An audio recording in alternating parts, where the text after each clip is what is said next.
There's a survey that kept me thinking for days. 2,000 homeowners in the United States. One single question. Do you regret any remodeling decision? 15% said yes. And the number one regret, above flooring, above cabinets, above anything else, was paint color. What surprised me wasn't the number. It was which colors people regretted most. They weren't unusual colors. They weren't risky choices. They were colors that at the time seemed completely safe. Avocado green, millennial pink, cool gray. Colors that were everywhere, colors that looked perfect in the store. What went wrong? Almost never was it the color itself. It was that someone skipped a step. Usually the same step, and that step is exactly what nobody teaches you when you're standing in front of 3,000 color swatches trying to decide what goes in your living room. Choosing paint shouldn't feel like gambling, and the good news is that the people who get it right don't have a special talent for design. They follow a process, a simple process that most homeowners never learned because nobody taught them. Today, I'm going to teach you 7 principles that designers use to choose colors their clients keep loving years later. Not months, years. Stay until the end because the last principle is the most counterintuitive of all, and it's the one that prevents the most regrets. Subscribe before we get started. Give me some hype and a like. I'd really appreciate it. The first place almost everyone goes wrong is before they have even looked at a single color. Most people start at the paint store. They see a color they love, bring it home, paint the walls, and then realize it clashes with the floor, or the countertop, or the cabinets that are going to be there for the next decade. The first principle is this. Before you look at a single paint color, take inventory of what is not going to change. Walk through the room and write down everything that is staying. The floor, whether it is wood, tile, or carpet. The countertop, if it is a kitchen or bathroom. The cabinets, the large pieces of furniture you are not replacing. The fireplace stone if you have one. Designers call these the fixed elements, and every single one of them has an undertone. Your granite might have warm golden flecks or cool blue-gray veining. Your hardwood floor might be warm honey or cool washed gray. Your cabinets might have orange undertones or cool white undertones. Your paint color needs to harmonize with all of them at the same time. When you start with the fixed elements instead of the paint, something wonderful happens. Out of 3,000 possible colors, suddenly only 200 work in your specific home. The decision becomes dramatically simpler.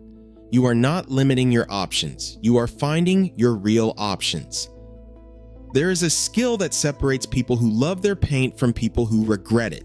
And almost nobody has it because nobody teaches it. Reading undertones. Here's what happens to most people. They choose a white that looks clean and bright in the store. They paint the whole room. And suddenly, the white is pink, or yellow, or strangely purple at night. They're not imagining things. The color genuinely changed, because that white was never really white. It had an undertone they didn't see. Every paint color, including neutrals, including whites, has an undertone. It's the hidden color beneath what you see at first glance. The mass tone is what you see first. The undertone is what reveals itself over time, in different light, on a full wall, next to your other elements. There's a simple trick to see it immediately. Take a sheet of printer paper, pure neutral white. Hold it next to your paint swatch. Against that white reference, the undertone appears. You'll see whether your white is actually cream or pinkish or blue-gray. And there's another trick a viewer shared that is genuinely brilliant for when you're at the store. Take the whitest swatch they have. It's usually called ultra white or pure white. Hold it under the colors you're considering. Against that reference, undertones become much easier to read. You can narrow down to your 3 finalists right there before buying a single sample. One more thing about undertones that's worth knowing. On the color strip at the store, those cards with 5 or 6 versions of the same color from light to dark, the undertone is much easier to see in the darker shades at the bottom of the strip. Once you identify it there, you know it exists in the lighter shades too. It's just harder to see until it's on your wall. Cool gray was the most regretted color of the last decade. Designer after designer watched clients paint their homes gray only to find that the result felt cold. clinical, lifeless. Gray has blue or purple undertones. In rooms with cool north-facing light, those undertones get amplified. The room ends up feeling like a doctor's office. Gray isn't inherently bad, but cool gray without warm elements to balance it out is exactly how regret happens.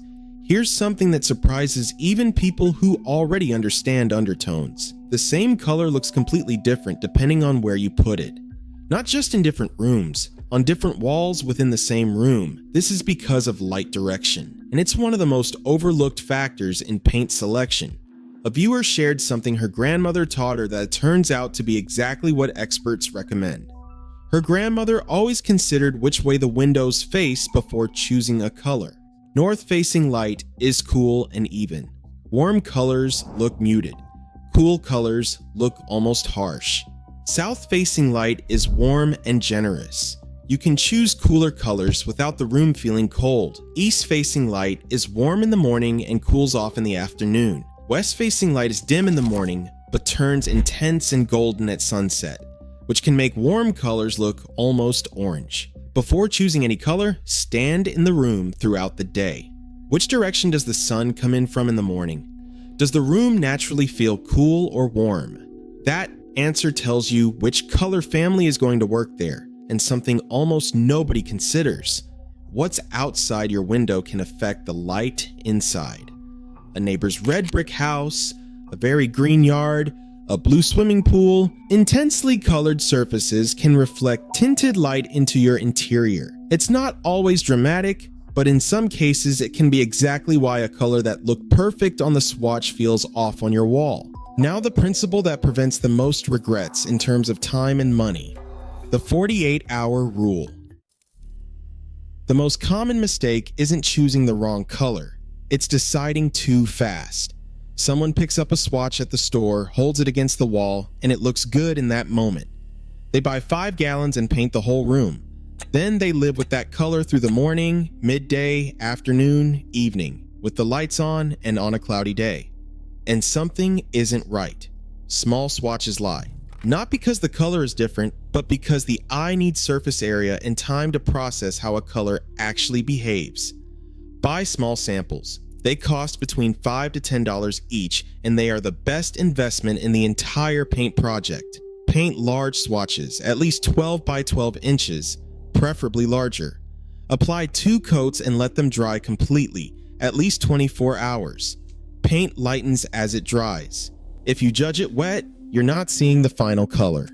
Then observe those swatches for a full 48 hours. In the morning, at midday, in the afternoon, at night with your current lighting, on a cloudy day if you can. Notice how the color shifts. After 2 days of looking, a clear winner usually emerges. There are 2 ways to make swatches, and both are worth knowing. The traditional method is painting directly on the wall. The advantage is that you see the color on your actual surface, because paint looks slightly different on drywall versus wood versus textured surfaces. The alternative is painting on white cardstock or foam board. The advantage is that you can move it around the room, hold it up next to your fixed elements, and test it on different walls. The existing color of your wall can influence how you perceive the swatch. My recommendation is to start with cardstock to narrow down to your 2 or 3 finalists, then paint those directly on the wall to confirm. That gives you the best of both methods. One more option worth mentioning. There are peel and stick paint samples. Brands like Samplies make 12 by 12 squares with real paint that stick to the wall, can be moved around, and are reusable. They run about $6 each and eliminate the mess of painting swatches entirely.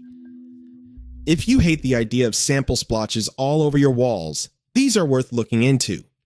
There's a mistake that turns well-decorated homes into spaces that feel fragmented, and it happens when color decisions are made room by room in isolation. You stop in a doorway where 3 rooms meet, and nothing works together. The 5th principle is to plan the full color palette for the entire house before painting a single wall. This doesn't mean every room is the same color.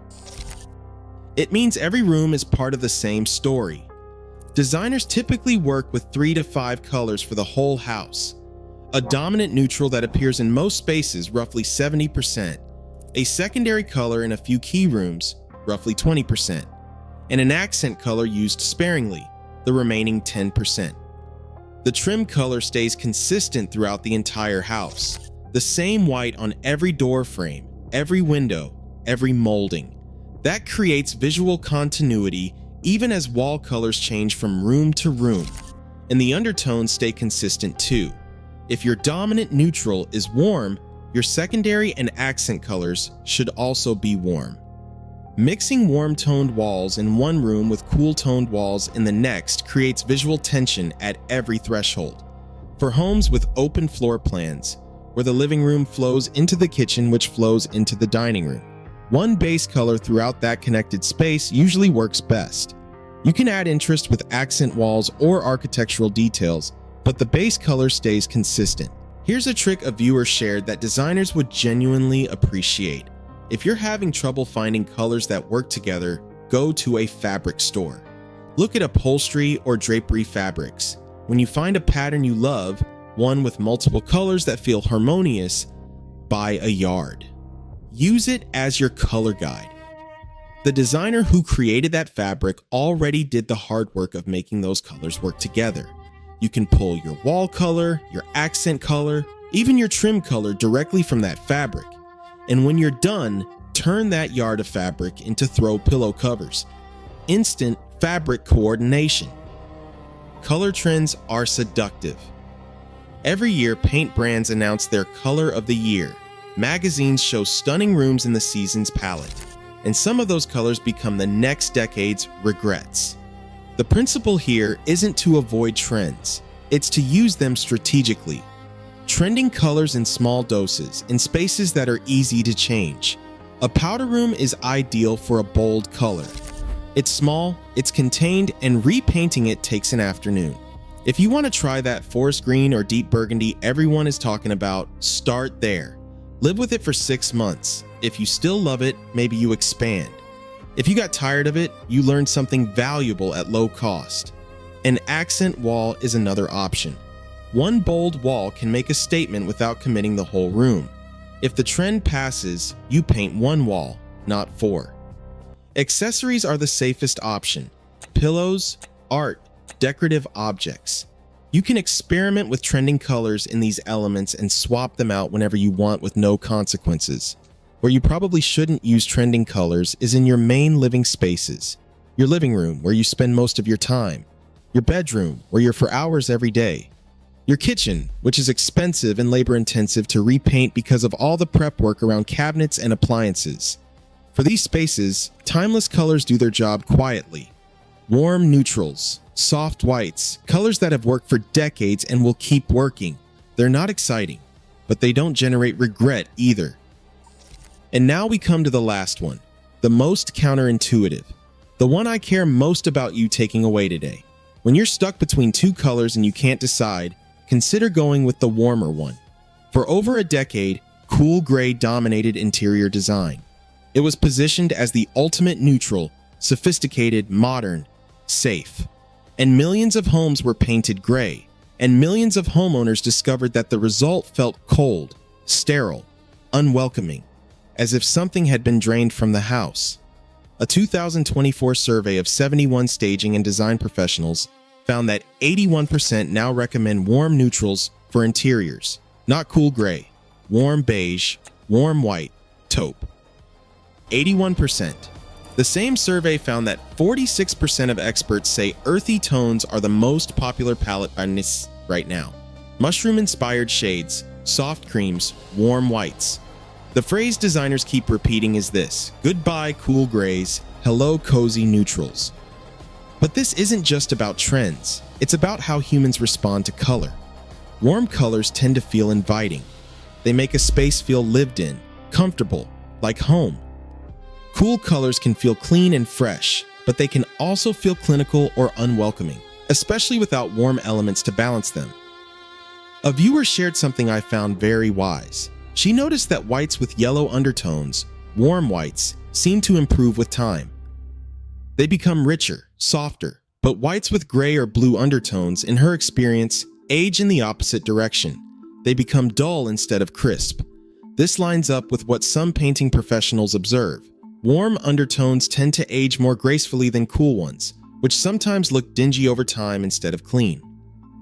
Painting is, as one viewer put it very honestly, work that nobody wants to do more times than necessary. Choosing a color that ages well isn't just about how it looks today. It's about how it's going to look in 5 years, in 10. The practical takeaway is simple. If you're choosing between a gray and a greige, that gray with beige undertones, consider the greige. If you're choosing between a bright white and a warm white, consider the warm white. Some specific colors designers consistently recommend.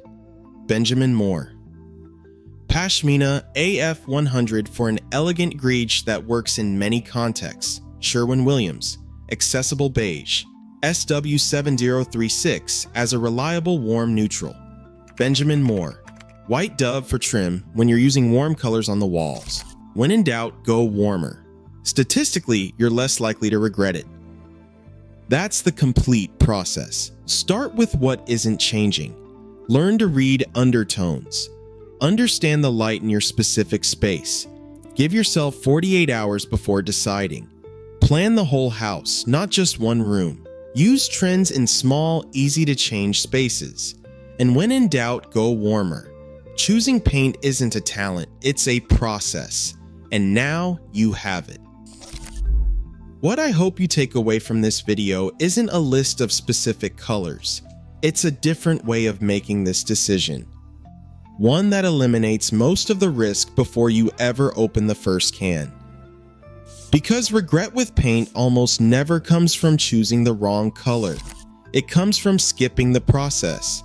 And now you know what that process is. Which of these principles surprised you most? Or is there a color you chose years ago that you still love? Tell me in the comments. I love reading your real stories, and if you're working on your living room, I have a video on lighting mistakes that's going to help you make sure that new paint looks exactly the way it should. See you there.